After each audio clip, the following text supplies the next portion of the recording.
ಉತ್ತರ ಕರ್ನಾಟಕದ ಹೆಮ್ಮೆಯ ರೈತ ಧ್ವನಿ ಟಿವಿ ಚಾನೆಲ್. ಮೊದಲನೇದಾಗಿ ಈ ಪತ್ರಿಕಾಗೋಷ್ಠಿಗೆ ಅಂತ ಎಲ್ಲರಿಗೂ ನಾನು ಸ್ವಾಗತವನ್ನು ಕೋರುತ್ತಾ, ಈ ಪತ್ರಿಕಾಗೋಷ್ಠಿಯನ್ನು ಮಾಡುವ ಮುಖ್ಯ ಉದ್ದೇಶ ಏನೆಂದರೆ ಮಾನವ ಬಂಧುತ್ವದ ನಡೆ ಸಮುದಾಯಗಳ ಕಡೆ ಎಂಬ ಕಾರ್ಯಕ್ರಮದ ಕುರಿತಾಗಿ ನಾವೊಂದು ಗೋಷ್ಠಿಯನ್ನು ಕರೆದಿದ್ದೇವೆ.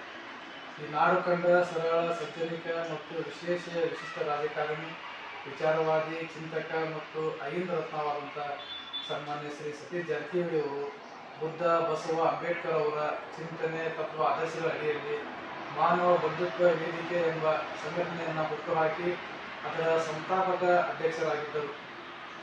ಮಾನವ ಬಂಧುತ್ವದ ನಡೆ ಸಮುದಾಯಗಳ ಕಡೆ ಎಂಬ ಈ ವಿನೂತನ ಕಾರ್ಯಕ್ರಮವನ್ನು ಶಿಗ್ಗಾಂವ ತಾಲೂಕು ಸಮಿತಿಯಿಂದ ಹಮ್ಮಿಕೊಂಡಿದ್ದೇವೆ. ಪ್ರತಿ ಹಳ್ಳಿಗಳಲ್ಲಿ ಪ್ರತಿ ಸಮುದಾಯದ ಜನರಿಗೆ ಬುದ್ಧ, ಬಸವ, ಅಂಬೇಡ್ಕರ್ ಅವರ ಚಿಂತನೆಯನ್ನು, ಆದರ್ಶಗಳನ್ನು ತಿಳಿಸಿ ಅದರ ಬಗ್ಗೆ ಜಾಗೃತಿಯನ್ನು ಮೂಡಿಸುವ ಒಂದು ವಿನೂತನ ಕಾರ್ಯಕ್ರಮವಾಗಿದೆ. ಬುದ್ಧನ ಶಾಂತಿ ಮತ್ತು ಪ್ರೀತಿ, ಬಸವಣ್ಣನ ಕಾಯಕ ತತ್ವ ಮತ್ತು ಅಂಬೇಡ್ಕರ್ ಅವರ ಸಾಮಾಜಿಕ ನ್ಯಾಯದ ಪರಿಕಲ್ಪನೆಯನ್ನು ಸಮಾಜದ ಪ್ರತಿ ಮನೆಗೂ ನಾವು ತಿಳಿಸುವ ಕಾರ್ಯಕ್ರಮವನ್ನು ಮಾಡುವುದಕ್ಕಾಗಿ ಈ ಒಂದು ವಿನೂತನ ಕಾರ್ಯಕ್ರಮವನ್ನು ಹಮ್ಮಿಕೊಂಡಿದ್ದೇವೆ. ಮುಂದಿನ ದಿನಮಾನಗಳಲ್ಲಿ ಪ್ರತಿ ಹಳ್ಳಿಗಳಲ್ಲಿ ಈ ವಿಷಯವಾಗಿ ಇದರ ಕುರಿತಾಗಿ ನಾವು ಕಾರ್ಯಕ್ರಮವನ್ನು ಮಾಡಲಿದ್ದೇವೆ.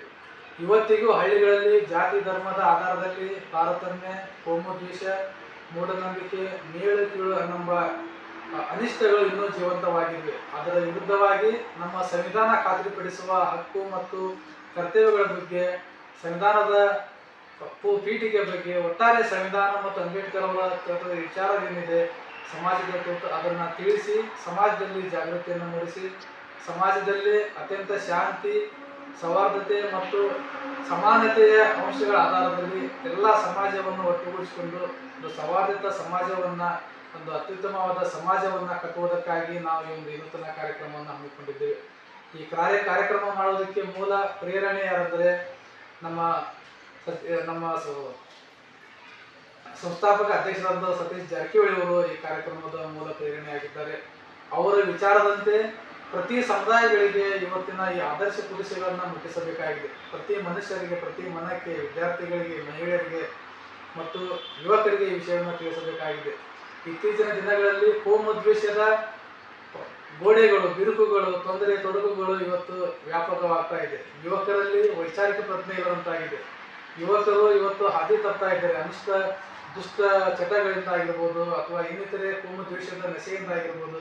ಈ ಥರ ಎಲ್ಲ ಸಮಾಜದಲ್ಲಿ ಬೆಳೀತಾ ಒಂದು ಸಮಾಜದಲ್ಲಿ ತಡೆಗೋಡೆಯಾಗಿ, ಅಭಿವೃದ್ಧಿಗೆ ಮಾರಕವಾಗಿ, ಶಾಂತಿಗೆ ಭಂಗವಾಗಿ ಇದು ಪರಿಗಣಿಸ್ತಾ ಇದೆ. ಇದರ ಕುರಿತಾಗಿ ನಾವೆಲ್ಲರೂ ಸಮಾಜದಲ್ಲಿ ಇರ್ತಕ್ಕಂಥ ಎಲ್ಲ ಜಾತಿ ಧರ್ಮದವರು ಸೇರಿ ಒಂದು ಅತ್ಯುತ್ತಮವಾದ ಸಮಾಜವನ್ನು ಕಟ್ಟಲಿಕ್ಕೆ ಬೇಕಾಗಿ ಸಮಾಜದಲ್ಲಿ ನೆಲೆಯೂರಿರ್ತಕ್ಕಂಥ ಎಲ್ಲ ಅನಿಷ್ಟಗಳನ್ನು, ಕೋಮವಾದವನ್ನು, ಮೂಢನಂಬಿಕೆಯನ್ನು, ಧಾರ್ಮ ಮತ್ತು ಧಾರ್ಮಿಕ ವಿಚಾರದಲ್ಲಿ ನಡೆದಿರ್ತಕ್ಕಂಥ ಅನ್ಯಾಯ ದೌರ್ಜನ್ಯಗಳ ವಿರುದ್ಧವಾಗಿ ನಾವು ಜಾಗೃತಿಯನ್ನು ಮಾಡಲಿಕ್ಕಾಗಿ ಈ ಒಂದು ಕಾರ್ಯಕ್ರಮವನ್ನು ಹಮ್ಮಿಕೊಂಡಿದ್ದೇವೆ.